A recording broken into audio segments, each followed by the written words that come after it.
Let's talk about common array methods for querying and accessing elements. If you're already familiar with string methods, these are going to sound familiar. We're going to talk about includes, indexOf, and lastIndexOf. It works similarly to strings, except for looking up characters or substrings, we're looking up elements within the array. Let's check this list of equipment to see if we can find a scanner. I'm going to store the result in a variable so that we can see it, because if you remember, methods like includes return a Boolean value, true or false. It's important that I capitalize that, otherwise it's not the same word at all as far as JavaScript is concerned.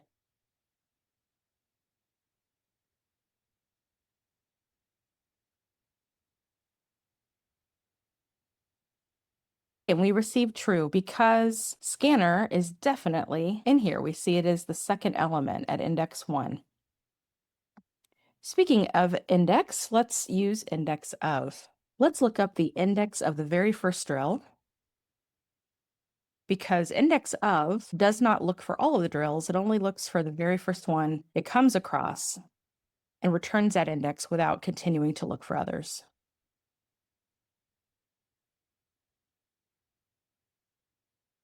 Okay, so we see 0, which is correct because the very first drill is at index 0 and it doesn't continue looking for this other one.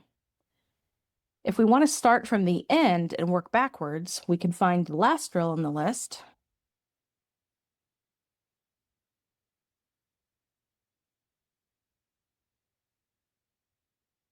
With lastIndexOf.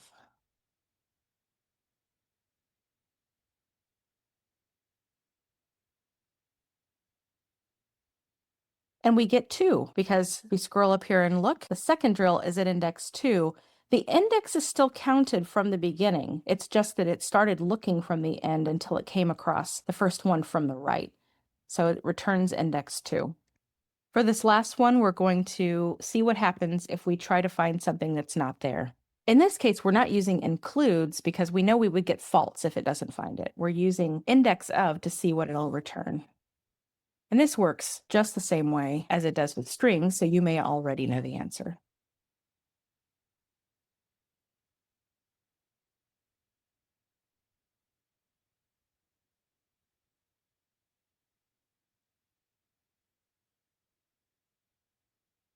We'll run it and see that we get -1. So if it can't find something, it's just going to return -1.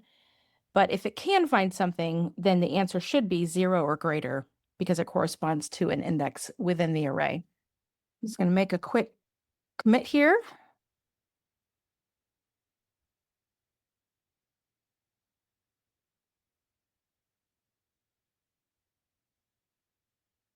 Now let's take a look at the practice.